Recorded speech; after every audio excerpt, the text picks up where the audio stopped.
এটা তো 2 চুলা। আজকে আমরা চুলা কিনতে আসছি। দেখো কোনটা নিবা। এটা নতুন আসছে না ভাইয়া? গ্রানাইট এটা নতুন আসছে। তাহলে এটা দিন আমরা আমাদের উপরে তো কনফিডেন্ট আছে। হ্যাঁ সেটা তো অবশ্যই। এটা কি কাজ? গ্রানাইট, গ্লাস না। ও ভাঙবে না? এটাই দেব।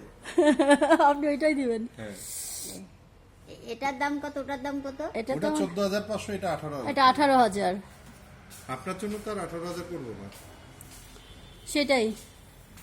আপনি যেহেতু আমরা রেগুলার আপনাদের সদস্য, মানে রেগুলার ফ্যামিলি সদস্য। ম্যাম, হ্যাঁ এটা দেখুন। আচ্ছা ঠিক আছে, আমি একটা জাস্ট ভিডিও করতেছি আমার চুল মানে দেখ ইয়ের জন্য। নামও বলতে পারবো না, শুনো চুলো। স্টিল ইউজ করেছেন তো, এবার গ্রানাইট ইউজ। এভাবেই বানানো।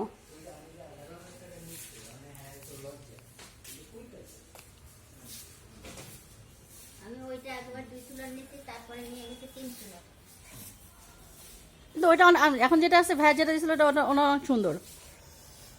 তবে এই চুলাটা জোস, যেটা ভাইয়া সাজেস্ট করতেছে। 3 চুলা আলা না এটা? 2 চুলা। 2 3 চুলা। চুলার এইটা। এটা আপনি এতদিন তো স্টিল ইউজ করছেন। এখন আর ওটা দিবে না তোমার? দিবে না? দেব না এবার আপনাকে। দরকার হলে চুলাই বেচবো না। কিন্তু দেব আপনার এইটাই আমি। ওটা আমি নেব না। আমি দেব অত এইটাই। বাজেট নাই আমাদের। আমি তো আপনাকে বাজেটে করে দিচ্ছি। হ্যাঁ সেটাই কনসিডার করতেছে তো। আর এইটা জ্বালাই তো এটা তো পারছি না। আপনি যদি পুরোনো ক্লায়েন্ট না হতেন, আপনি যেটা হাইট আমাকে এটা তো আমি এটাই বলতাম। সেটাই কিছুই বলতাম না আপনাকে। আচ্ছা, আপনি আপনার পছন্দ। আপনি আজকের ক্লায়েন্ট না, আপনি নিবেন না, আপনারা দেবো ওইটাই। না, ওয়াশিং মেশিন শেষ হয়ে গেছে, আবার নামতে থাকবে। আমরা আবার রিডেকোরেট